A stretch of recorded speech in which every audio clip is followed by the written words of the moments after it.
Gardner finds dog burying a wallet. What he discovers below changes his life.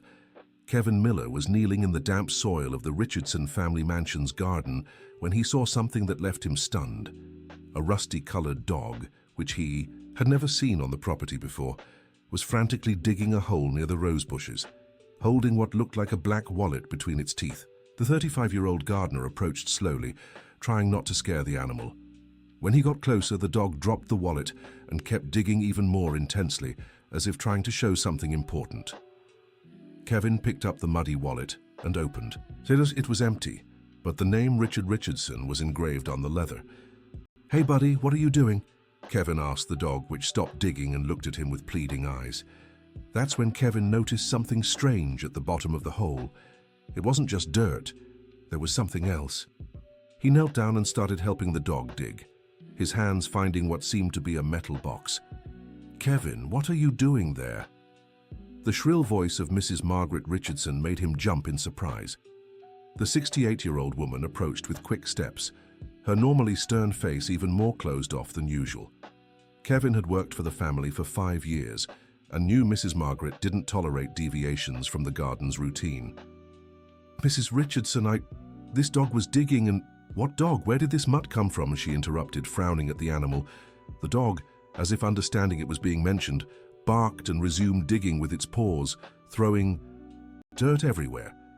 Dear listener, if you're enjoying the story, don't forget to like and especially subscribe to the channel. It really helps us who are just starting out. Now continuing, "It was burying this wallet," Kevin showed the object. "It has your late husband's name on it." Mrs. Margaret's face lost all color. She staggered, and Kevin rushed to steady her. "It can't be." Richard passed away 3 years ago. Where did this wallet come from? Kevin helped the woman sit on a nearby bench and returned to the hole. The dog kept digging, and now the metal box was more visible. It was an old, rusty box, locked with a padlock. "Mrs. Richardson, there's a box here. Do you know anything about this?" The woman shook her head, her eyes brimming with tears. Richard had never mentioned anything about burying objects in the garden. The couple had lived in that house for 40 years, and she thought she knew every secret of the place. Kevin tried to lift the box, but it was heavy. The dog barked again and started digging in another spot a few feet away. "Seems like it wants to show us something else," Kevin remarked, intrigued. Mrs. Margaret struggled to her feet and approached. The garden her husband had loved so much held secrets she knew nothing about. Richard had spent hours tending to that space, especially the rose bushes he had planted himself.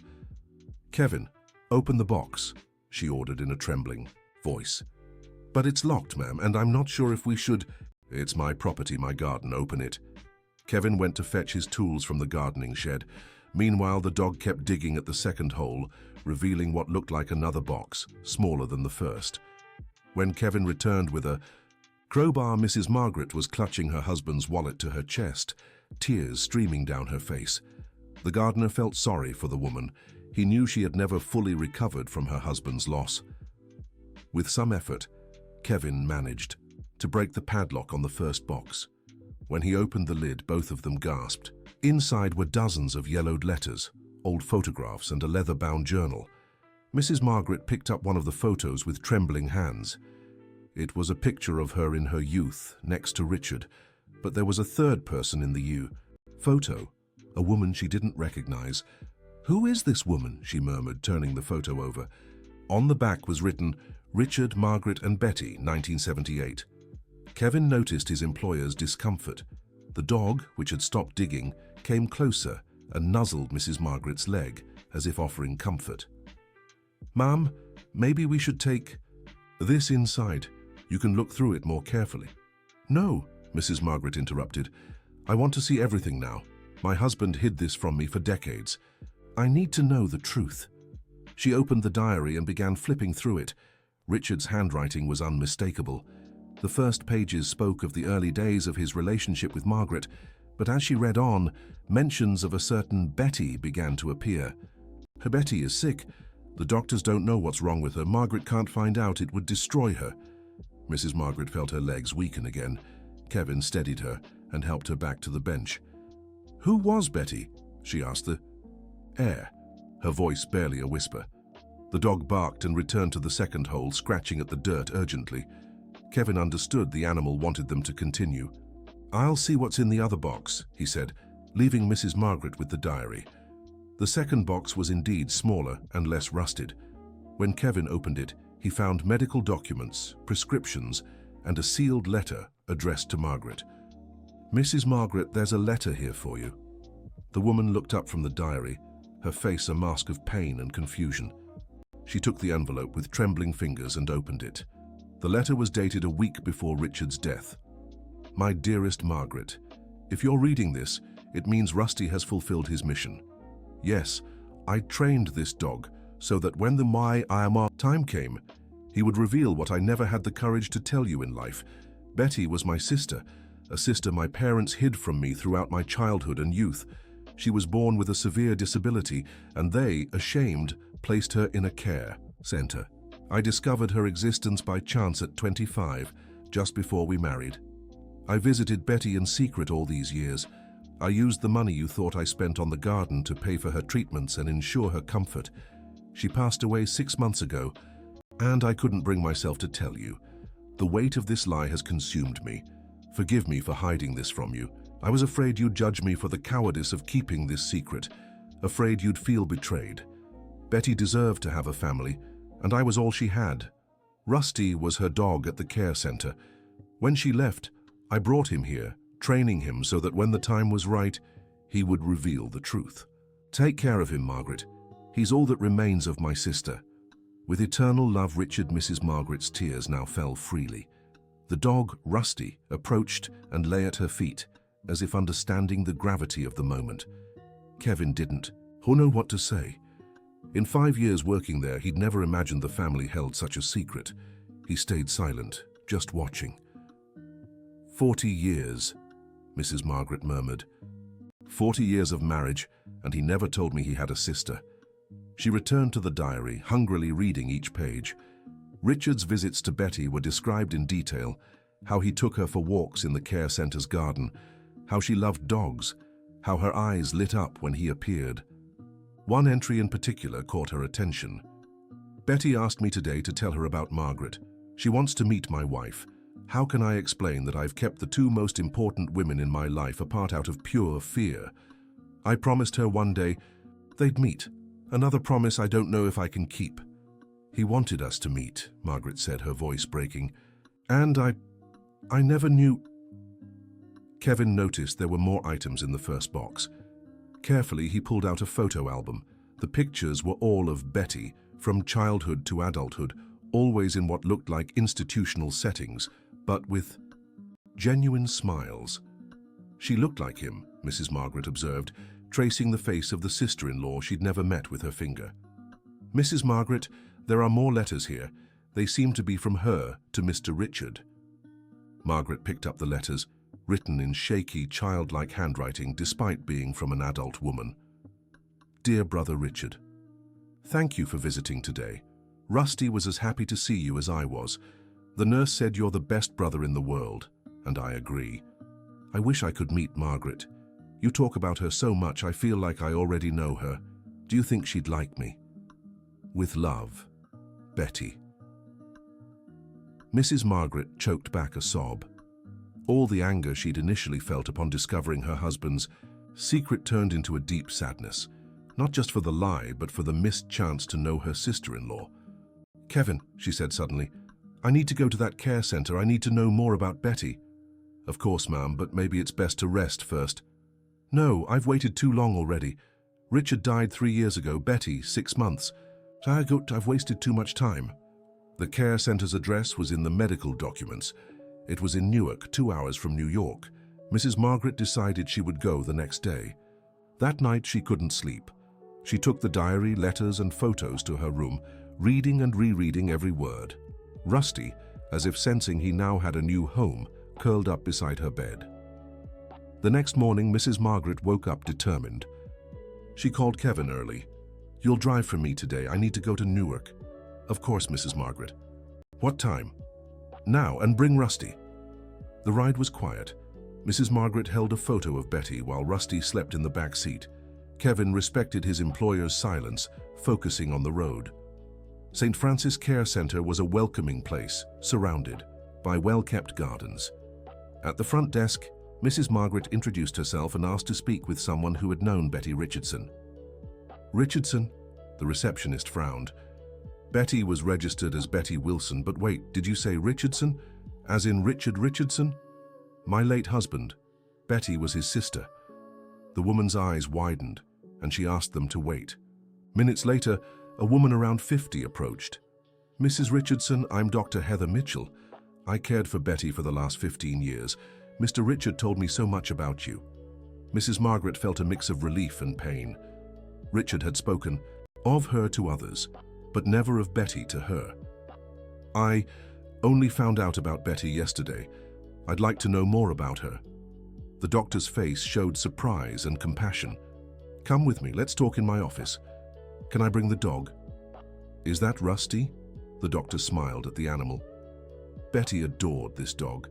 She was heartbroken when she had to part with him, but Mr. Richard promised he'd take good care of him. In the office, Dr. Heather shared Betty's story. Born with severe Down syndrome and heart problems, she was admitted at age 3 by parents who never visited again. Richard found out about her through old documents after their parents' death. He was devastated. From that day on, he never missed a single week. He became her whole world. Mrs. Margaret listened to every word, her heart breaking with each revelation. The doctor showed more photos, videos of Betty playing with Rusty, drawings she made for her brother. She always asked about you. Richard brought photos, told stories about you both. Betty said you were her brother's princess. Why did he never tell me? Mrs. Margaret asked more to herself than to the doctor. He was so afraid. Afraid you'd judge him for keeping the secret so long. Afraid you'd feel betrayed, and I think, above all, afraid that his parents' family being ashamed of Betty would happen again. I never, Mrs. Margaret began. But the words escaped her. Would she have accepted Betty? Would she have understood? There's something else you should know, Dr. Heather continued. Betty left something for you. The doctor left and returned with a small box wrapped in colorful paper. She prepared this months before passing. Said it was for when she met her sister-in-law. Richard cried so much when he saw it, said he'd failed you both. Mrs. Margaret carefully opened the gift. Inside was a hand-knitted scarf in vibrant colors with uneven stitches. With it, a card written with difficulty. For my sister-in-law Margaret, made with love for when we meet. Richard said you like purple. Kisses. Betty. Mrs. Margaret broke into tears, clutching the scarf to her chest. Rusty climbed into her lap, licking her tears. The pain of losing someone she'd never known mixed with hurt over the secret and love for this gift, made with such care. Can I see where she lived? She asked when she could speak again. Dr. Heather took her to Betty's old room. It was simple but cozy, walls covered in photos, mostly with Richard but many of Margaret too. She called this her family wall, the doctor explained. Mrs. Margaret examined each photo, each drawing, every little object telling the story of a life she might have shared. One more thing, Dr. Heather said. Richard bought a plot for Betty at Evergreen Memorial Park in New York. He wanted her near family.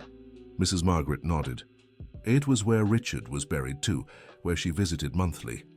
Back in the car, Mrs. Margaret sat silent for long minutes. Kevin waited patiently as Rusty settled again in the back seat. Kevin, she finally said, I want to stop at the cemetery before going home. At the cemetery, Mrs. Margaret found Betty's plot just yards from Richard's. The simple headstone read only, Betty Wilson, 1968-2024, beloved sister. He put her near but not together, Mrs. Margaret observed, even in death, keeping them apart. She knelt between the two graves, Betty's scarf still in her hands. Forgive me, Betty, forgive me for not being the sister-in-law you deserved. And Richard, she touched her husband's headstone. I understand. I understand your fear, even if it hurts. Rusty sat beside her, leaning his body against hers in silent support. Back home, Mrs. Margaret made a decision. She called Kevin to the study. I want you to dig up everything around those rose bushes. If Richard buried more secrets, I want them found. Are you sure, Mom? It might be painful. It's already been painful. Now I want the whole truth. Over the next days, Kevin worked methodically in the garden. Rusty accompanied him, occasionally barking at specific spots. That's how they found 3 more small boxes. The first held toys, an old doll, toy cars, children's books, all labeled as Betty's. The second contained legal papers. Richard had left a sizable portion of his estate to the St. Francis Care Centre where Betty lived, an anonymous donation to be executed after Margaret's passing. The third and final box held something that left Mrs. Margaret speechless, a flash drive video and a letter. Margaret, if you're seeing this, you've found everything. This video is of Betty. I recorded it on her last birthday, 3 months before she left. She had something to tell you. Richard. With trembling hands, Mrs. Margaret Richardson plugged the flash drive into her computer. Kevin Miller offered to leave, but she asked him to stay. In the video, Betty appeared seated in a chair, Rusty in her lap. She looked visibly fragile but was smiling. Richard held the camera. "Hi, Margaret." Betty waved at the camera. Her voice was sweet, childlike. "Richard said you'd see this one day. I want you to know I love you. You take care of my brother, and that makes me happy. Thank you for loving him. When I go to heaven, I'll watch over him from there until you arrive. Then we'll be friends, okay? Take care of Rusty for me, he's a good boy. Bye," sending kisses. Betty blew several kisses to the camera before the video ended. Mrs. Margaret cried as she hadn't since Richard's death. Kevin, discreetly, wiped away a tear too. "She loved me without even knowing me," Mrs. Margaret said. "And I lost the chance to love her too." The following days were filled with deep reflection for Mrs. Margaret. She read and reread Richard's diary, watched Betty's video repeatedly, and spent hours talking to Rusty, who had become her inseparable companion. One morning she woke, up with a decision made. She called Kevin again. "I want to redo the garden. Make a memorial for Betty, a beautiful place with the flowers she loved." Dr. Heather mentioned she adored sunflowers, Kevin recalled. "Then we'll have plenty of sunflowers, and a bench where I can sit and talk to her." Work on the memorial began. Kevin noticed the project was helping Mrs. Margaret process her grief, not just for Betty, but also rediscovering Richard through this new perspective. During the renovation, they found another surprise. Beneath a decorative stone was a small combination safe. Betty's birth date opened it, revealing a considerable sum of money and a note. "For Betty's emergencies. If anything happens to me, use this to ensure she's always well cared for. R." Mrs. Margaret decided to donate the money to the care center in Betty and Richard's names. But the story still held more twists. One afternoon, while overseeing the planting of the sunflowers, Mrs. Margaret received an unexpected visitor. A woman around 70 stood at the gate looking nervous. "May I help you?" Kevin answered. I'm looking for Mrs. Margaret Richardson. It's about Betty Wilson." Mrs. Margaret quickly approached. The woman's eyes were wet with tears. "I'm Margaret Richardson. Who are you?"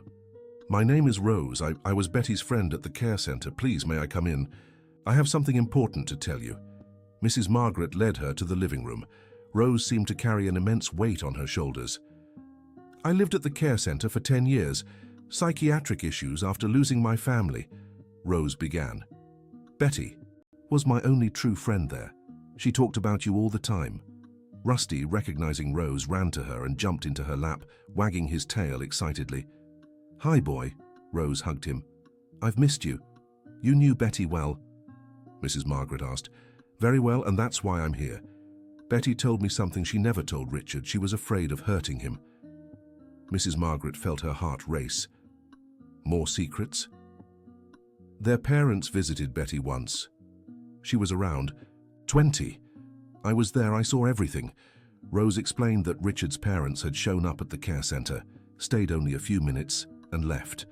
Betty was devastated and cried for days.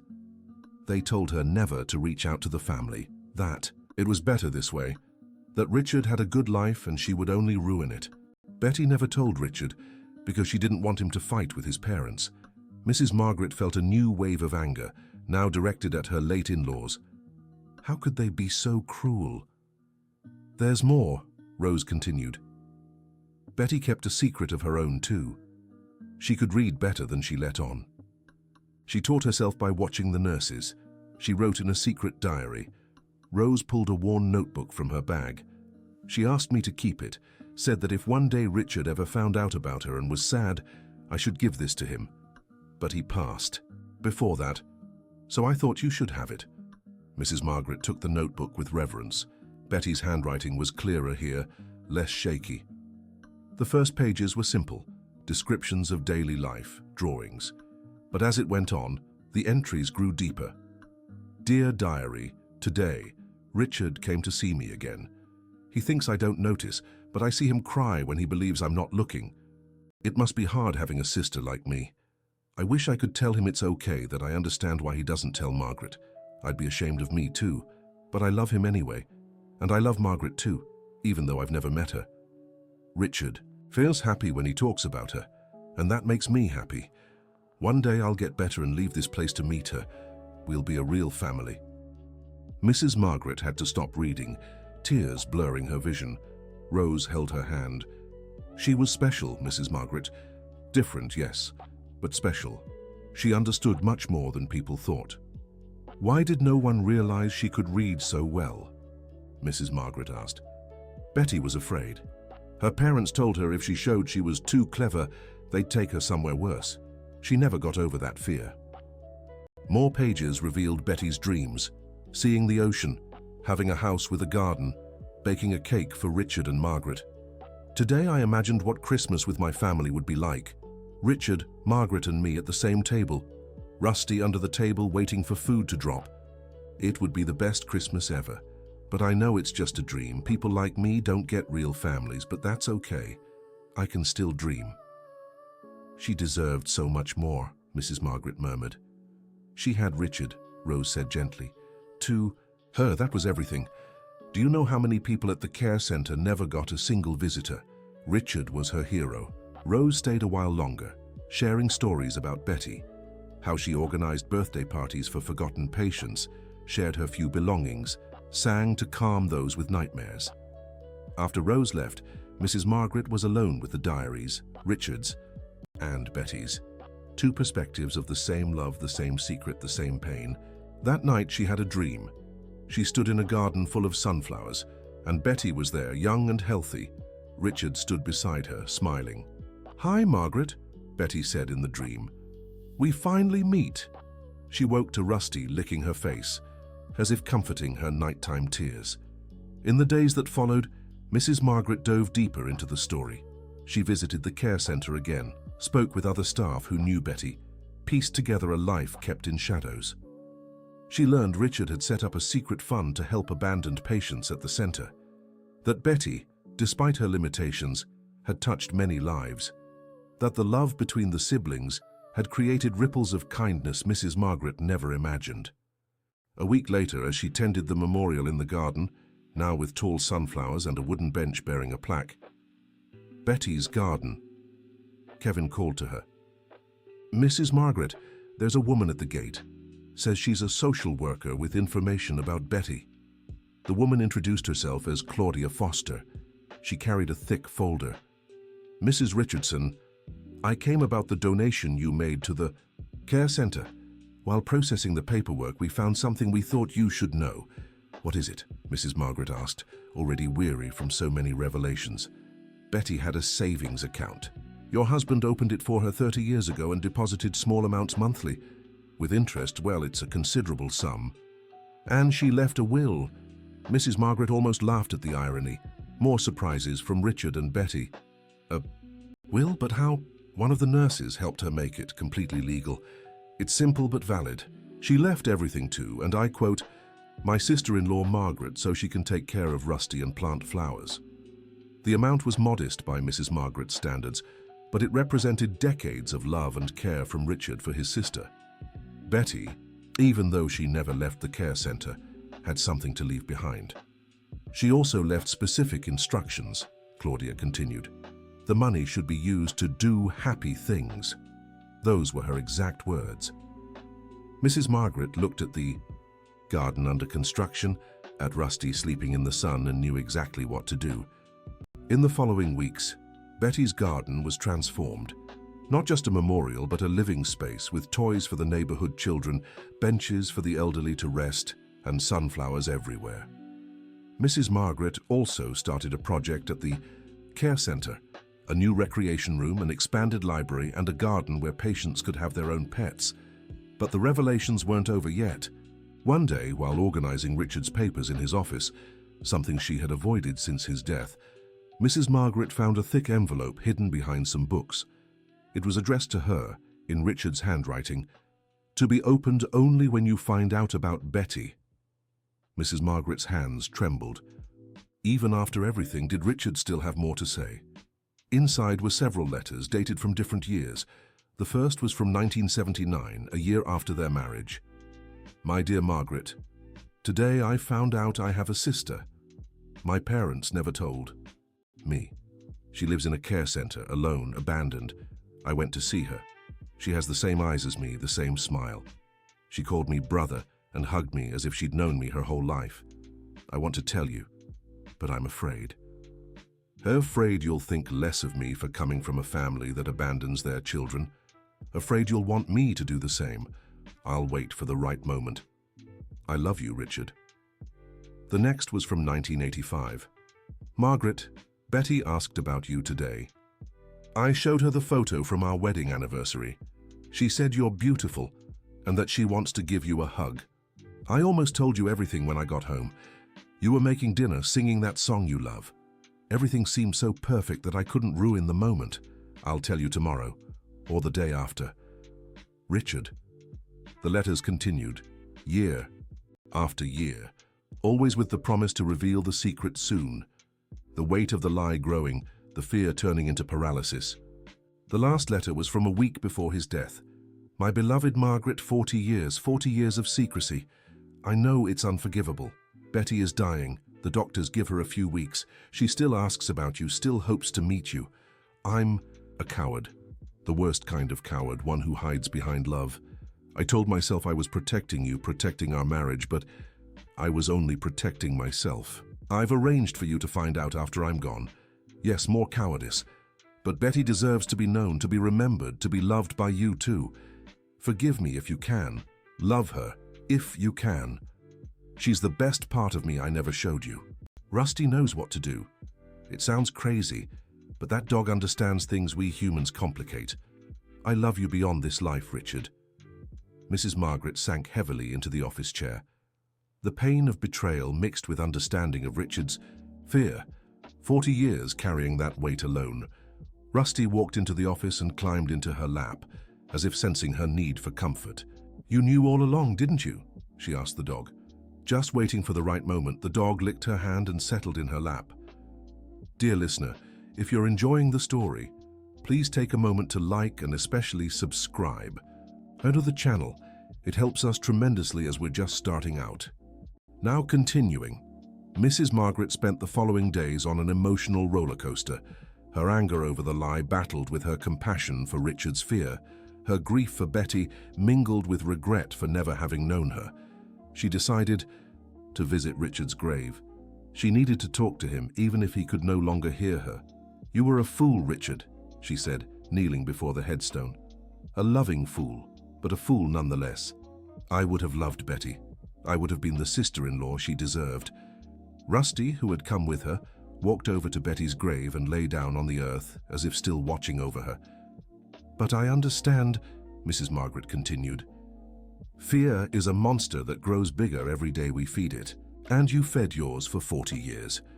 At that moment, a butterfly landed on Richard's headstone. Mrs. Margaret watched its colorful wings and remembered something Betty had written in her diary about butterflies being messengers from heaven. "All right," she whispered. "I forgive you, and I'll take care of her legacy. Our sister-in-law will be remembered." In the months that followed, Mrs. Margaret channeled her pain into action. Betty's garden became a gathering place for the community. She organized family picnics, children's reading sessions, and even a support group for families of people with disabilities. Rose became a frequent visitor, bringing more stories about Betty. Through her, Mrs. Margaret met others whose lives had been touched by her sister-in-law. One day, a young woman appeared in the garden. She was about 30 and held the hand of a little girl with Down syndrome. "Excuse me," she said timidly. "Are you Mrs. Margaret? The one who made the garden?" "Yes, that's me. How can I help?" "My name is Patricia. This is my daughter, Sophie. I knew Betty when I was little. My mother worked at the care center." Mrs. Margaret invited them to sit on the garden bench. Sophie immediately ran off to play with Rusty. "Betty meant so much to me," Patricia continued. "When my mother took me to work, Betty always played with me. She taught me that being different wasn't a bad thing." Patricia explained that when Sophie was born and the doctors gave the diagnosis, she immediately thought of Betty. "I remembered how happy she was, despite everything. How much love she had to give. I decided my daughter would have every opportunity Betty didn't." "She's beautiful and happy," Mrs. Margaret observed, watching Sophie laugh as she played. "I came to thank you. When I heard about this garden, about what you're doing, Betty finally has the family she deserved." After they left, Mrs. Margaret reflected on how Richard's secret, though it had caused so much pain, had revealed a web of love and kindness she never imagined existed. But there was still one last box in the garden. Kevin found it by chance while planting a new sunflower. It was different from the others, newer, recently buried. "Mrs. Margaret," Kevin called, "I think there's something here you need to see." The box held only a flash drive and a note in Richard's shaky handwriting. "I recorded this 3 days before I passed. It's my final confession." In the office, Mrs. Margaret inserted the flash drive into the computer. Richard appeared on the screen, visibly frail, sitting on his hospital bed. "Margaret, my love, if you're watching this, you already know everything, or nearly everything. I need to tell you the last part. Betty died in my arms. Her last words were about you. She said, 'Tell Margaret I love her, that I'll prepare a garden in heaven for when she arrives.' I promised I'd tell you, but I was a coward even in that. The day I came back from her funeral, you were in the garden, tending to the roses." He looked so at peace that I couldn't bring myself to ruin that moment with my pain. I buried her things that night.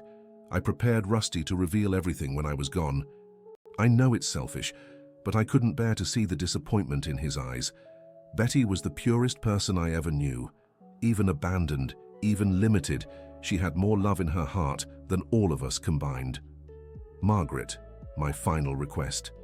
Love her. For me. Love her for yourself. Love her for who she is, and forgive me if you can. I love you more than words can express. The video ended. Mrs. Margaret Richardson sat in the dark for long minutes, absorbing her husband's last words. The next day, she made a decision. She called a meeting with the entire family, the nephews she rarely saw, the distant cousins, everyone. In Betty's garden, with sunflowers swaying in the wind, she told the whole story. About the sister-in-law they'd never known, about Richard's secret, about the love that transcended limitations. The reactions varied. Shock, sadness, some even anger at Richard. But when Mrs. Margaret showed them photos of Betty and read excerpts from her diary, everyone was moved. "She is our family," Mrs. Margaret concluded, "and she deserves to be remembered as such." From that day on, Betty's grave was never without flowers again. Richard's nephews, now aware of the aunt they'd never known, visited regularly. Betty's garden became the official gathering place for family reunions. A year passed. Mrs. Margaret was sitting on the garden bench, Rusty at her feet, when Kevin approached. "Mrs. Margaret, remember when all this started? When Rusty dug up that first hole? How could I forget? It completely changed my life. You've changed too, for the better, if I may say so." It was true. Discovering Betty had transformed Mrs. Margaret. The bitter, lonely widow had become an active member of the community, surrounded by love and purpose. "You know, Kevin," she said, "Richard was wrong about one thing. He thought the secret would destroy our love. But learning about Betty made me love him even more, not for what he showed, but for who he was, an imperfect man who loved beyond his limitations. Just then, several children came running into the garden, ready for story time, which Mrs. Margaret now held weekly. Sophie was among them, grinning widely. As the children settled around her, Mrs. Margaret picked up a book, one she had written herself, about a special girl who loved sunflowers and had a heart bigger than the world. Once upon a time, she began, there was a girl named Betty. Rusty lay down at the children's feet, as if he too wanted to hear the story. And perhaps in some way, Betty was listening as well. 2 years had passed since that fateful day when Rusty uncovered the secret. Betty's garden had flourished beyond expectations, becoming a symbol of inclusion and love in the community. Mrs. Margaret was reviewing finances for the social project she'd created when she received an unexpected call. Mrs. Richardson, this is Dr. Mark Sanders, attorney at law. I represent the estate of Caroline Wilson. The last name made her shudder. Wilson, the name Betty had used. Caroline Wilson passed away recently. She was a distant cousin of your late husband's parents. In her will, she left specific instructions regarding Betty Wilson. Mrs. Margaret's heart raced. More revelations? Mrs. Caroline knew about Betty. In fact, she helped cover the clinic's costs in the early years, after the parents abandoned the child. She left letters and documents I believe you'll find of interest. The next day, Mrs. Margaret went to the lawyer's office. The stack of documents was overwhelming.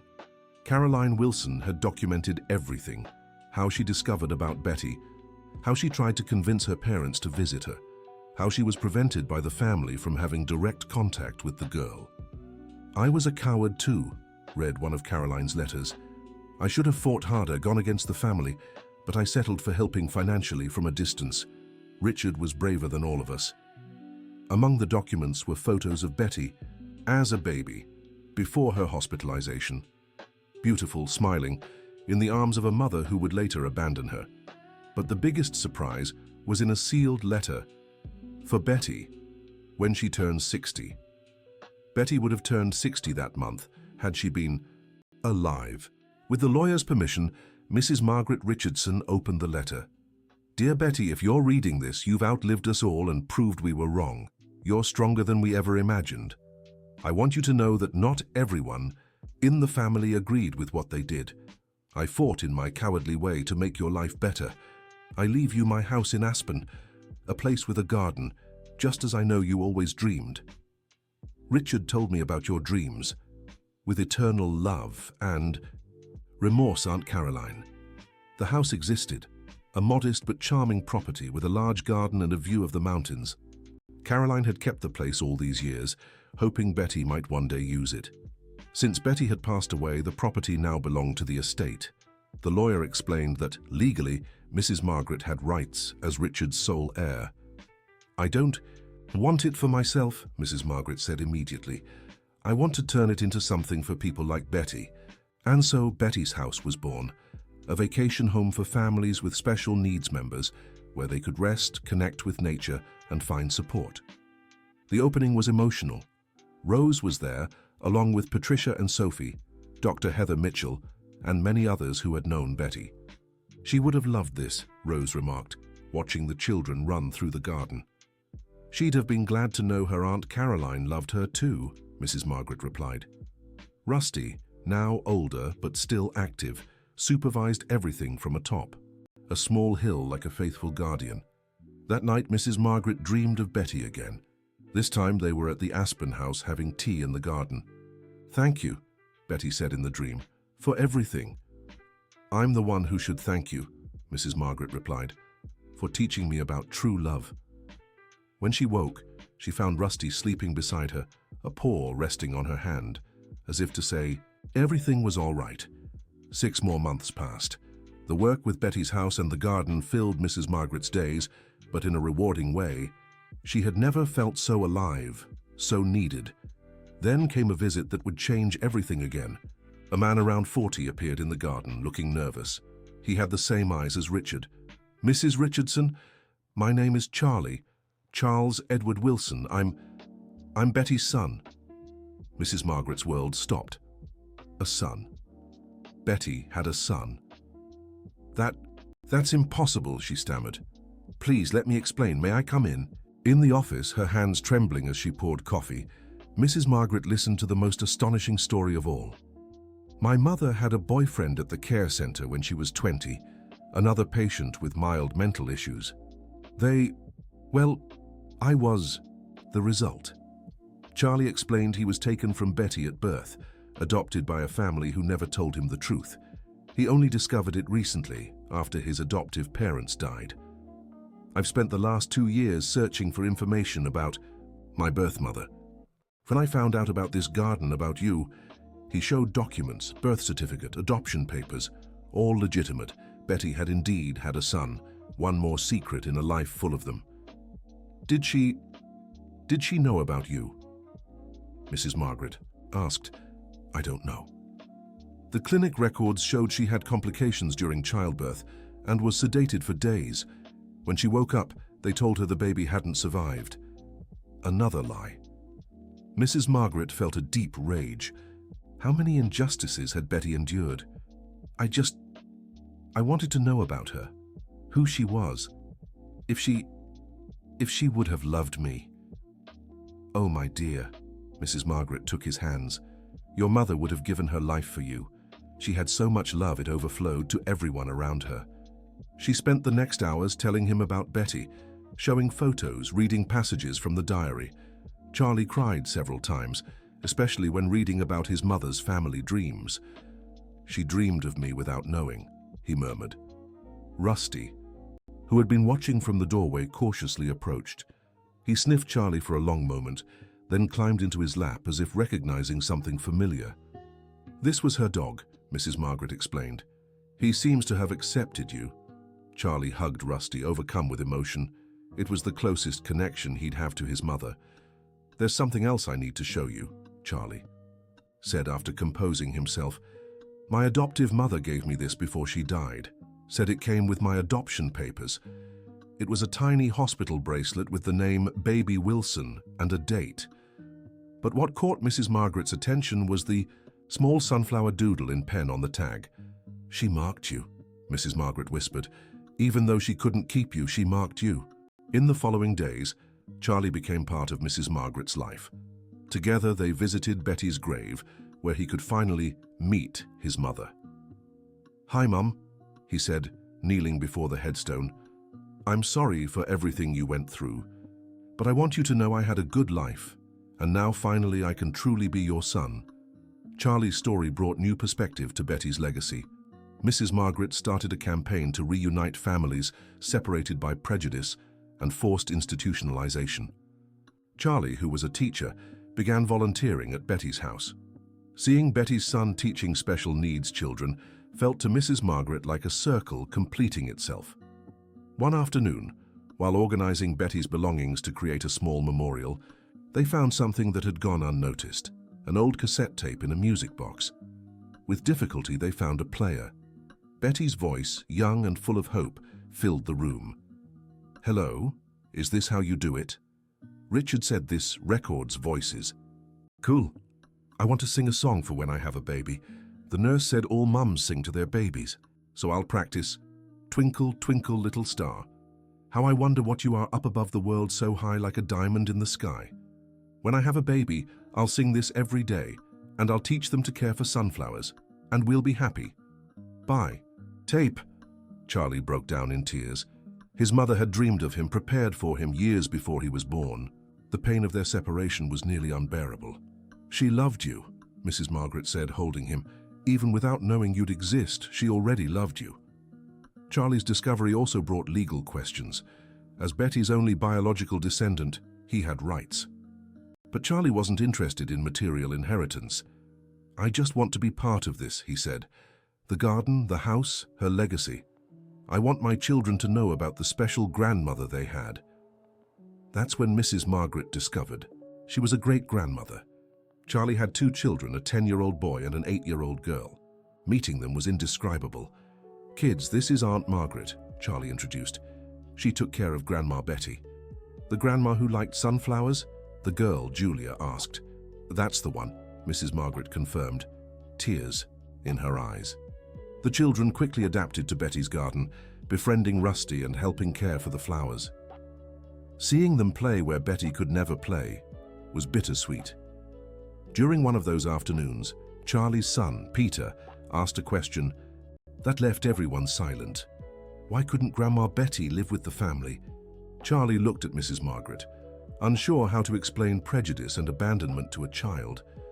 Sometimes, Mrs. Margaret began carefully, people don't understand that being different doesn't mean being less special. Grandma Betty was different, and some people couldn't see how wonderful she was. But that's silly, Julia protested. My friend at school is different and he's nice. You're absolutely right, Mrs. Margaret smiled. That's why we do this work here, so no one else is kept from their family just for being different. The children accepted the explanation and went back to playing, but the innocent question deeply touched the adults present. That night, Mrs. Margaret found another letter from Richard, one that had fallen behind the drawer. Today Charlie was born. Yes, I know about Betty's baby. I was the one who chose the name, Charles Edward, like our grandfather. I couldn't stop them from taking him. I tried to adopt him, but they wouldn't allow it. They said a married man whose wife couldn't attend because she knew nothing wasn't suitable. I saw his little face for just a minute. He has our family's eyes. I promised the sedated Betty I'd take care of him, even though I knew it was a lie. Another secret, another failure. How many more can I bear to carry? The next day, Mrs. Margaret showed the letter to Charlie. Learning that Richard had tried to keep him, that he had even chosen his name, was deeply moving. He tried, Charlie said, holding the letter. He really tried to keep me in the family. Richard carried more guilt than we imagined, Mrs. Margaret reflected, not just for Betty, but for you too. This revelation strengthened their bond even more. Charlie began calling Mrs. Margaret Aunt, and she considered him the nephew she never had. 3 years had passed since the initial discovery. Betty's garden was now a landmark in the city. Betty's house in Aspen regularly hosted families, and the story of love and resilience inspired many. It was during preparations for Betty's Day, an annual celebration they had created, that the final piece of the puzzle appeared. An elderly man, frail and leaning on a cane, appeared in the garden. He was about 90 years old and seemed to carry the weight of the world on his shoulders. "I'm looking for Mrs. Margaret Richardson," he said hoarsely. "That's me. How can I help you?" "My name is Anthony Richardson. I'm Richard's brother." Mrs. Margaret nearly fell. In 40 years of marriage, Richard had never mentioned a brother. But Richard was an only child. That's what he told people. The old man laughed bitterly. Another Richardson family lie. I was disowned at 18 for defending Betty. Anthony told his story. When Betty was born, he was 15. He was the only one in the family who opposed sending her away. I fought with my parents, threatened to tell everyone. So when I turned 18, they threw me out. They said if I loved retards so much, I could live with them. He spent his life working in institutions for people with disabilities, a way to honor the sister he barely knew. I followed Richard's life from afar. I knew when he found out about Betty, saw when he started visiting her, but I never approached him. I thought he wouldn't want to see me. "Why now?" Mrs. Margaret asked. "I'm dying," Anthony said simply. "Terminal cancer. Before I go, I needed to tell the truth and ask for forgiveness." Forgiveness? For not fighting harder, for leaving Richard to carry it all alone, for being another coward in this family of cowards. Mrs. Margaret took Anthony to see the garden, the memorial, everything built in Betty's honor. The old man cried as he looked at the photos of his grown sister, the letters, the drawings. "She grew up beautiful," he murmured. "Despite everything, she grew up beautiful." When Charlie arrived for the weekly meeting, the shock of discovering a great-uncle was visible. But the connection was immediate. Both had been deprived of family by cruel circumstances. "You have her eyes," Anthony said to Charlie, "the same kind eyes." Over the following weeks, Anthony shared memories of the few years he had spent with Betty as a baby. How she laughed when he made funny faces, how she gripped his finger with surprising strength. She was perfect, he insisted. Different, yes, but perfect in her own way. Anthony also brought documents he had kept, photos of the family before Betty, letters where their parents discussed what to do with her, records of shame and prejudice. "I kept everything as evidence," he explained. "I thought one day the truth would need to be told." Anthony's presence, though late, brought unexpected closure. The Richardson family, fractured by secrets and prejudice, was finally coming together through their love for Betty. During that year's Betty's Day, Anthony gave an emotional speech. "My sister lived 56 years without knowing most of her family, but in death she united us in a way life never allowed. Betty taught us that true love transcends limitations, overcomes prejudice, and heals old wounds." Rusty, now very old, lay at Mrs. Margaret Richardson's feet during the speech. The dog who had started the whole revelation seemed satisfied with the outcome of his mission. 2 weeks later, Anthony passed away peacefully in his sleep at Betty's house, where he had chosen to spend his final days. His last words were, "Tell Betty her big brother finally kept his promise." The funeral brought together the extended family Betty had unknowingly created: Mrs. Margaret, Charlie and his children, Rose, staff from St. Francis Care Center, families they had helped. The legacy of love was undeniable. After the funeral, Charlie made a suggestion. "Aunt Margaret, I think we should write a book, tell the whole story, so other families don't make the same mistakes." And so began the project for the book, Betty's Sunflowers. Mrs. Margaret, Charlie and Rose worked together, compiling letters, diaries and testimonies. The process was therapeutic and painful, revisiting every moment, every revealed secret, every missed opportunity. But it also celebrated the love that had survived it all. While writing, they discovered even more people touched by Betty. Nurses who changed careers because of her, patients who found hope in her joy, staff who learned about dignity through her. One of the most moving stories came from a cleaner at the care center. "Betty taught me to read. She pretended she didn't know so I wouldn't be embarrassed, and we practiced together. Because of her, I could help my children with school. She changed my family's future." The book grew beyond a simple biography. It became a manifesto on inclusion, unconditional love, and the importance of truth in family relationships. 6 months later, at the book launch, Betty's Garden was packed. The first edition sold out the same day, with all proceeds going to social projects.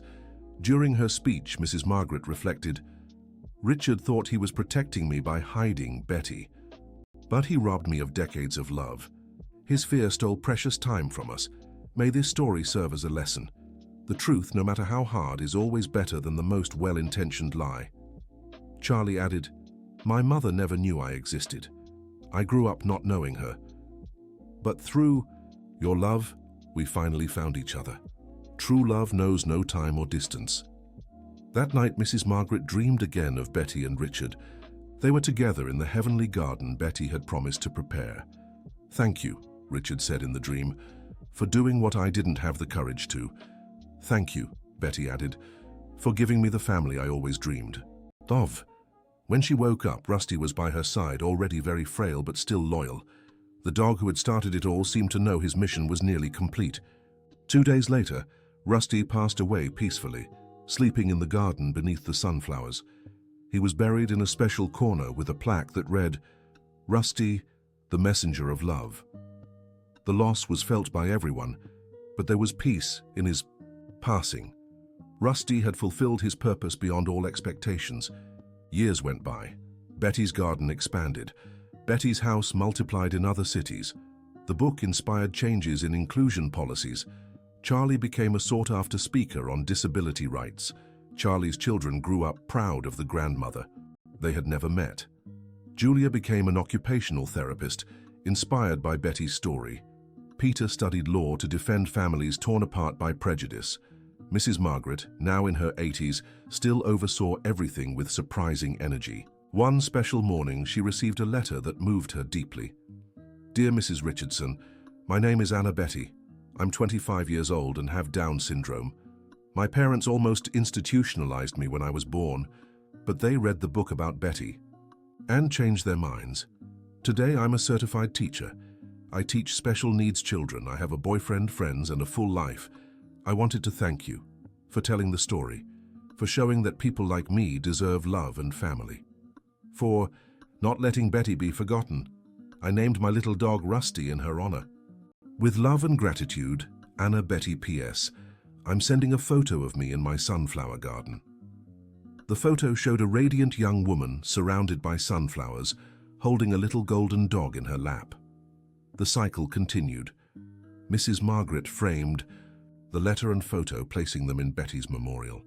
It was living proof that all the suffering, all the secrets revealed, had been worth it. That afternoon, sitting on the garden bench where it all began, Mrs. Margaret reflected on the journey. The dog digging, the buried wallet, the boxes of secrets. Every painful discovery had led to something greater. Charlie arrived with his children, now teenagers. Rose came with cake. Other families began arriving for the monthly gathering. The garden filled with life, laughter, and love. You know, Mrs. Margaret said to Charlie, your Uncle Richard was wrong about many things. But he was right about one. Betty really was the best part of him. And now she's the best part of all of us. As the sun set over the sunflowers, painting the sky gold, Mrs. Margaret felt a deep peace. Betty finally had her family. And what a family it was. The story that began with a buried secret had blossomed into a legacy of love that touched thousands of lives. Betty, the abandoned girl who dreamed of sunflowers, had become a symbol of hope. And somewhere, Mrs. Margaret was sure, Betty, Richard, and Rusty were watching it all with eternal smiles. The garden would keep growing. The stories would keep being told. Love would keep overcoming prejudice. Because that was Betty's true legacy. Proof that real love knows no limits. Mrs. Margaret closed her eyes and smiled. The journey had been long and painful, but every tear had been worth it. After all, sometimes you have to unearth the secrets so love can finally bloom. And in Betty's garden, love would bloom forever. The end. And so concludes our heartfelt journey. If Betty's story and her family touched your heart too, leave a like and a comment. What did you think of Mrs. Margaret's courage? Would you forgive Richard? We'd love to hear your thoughts. Subscribe to the channel for more moving stories like this one. Thank you so much for joining us.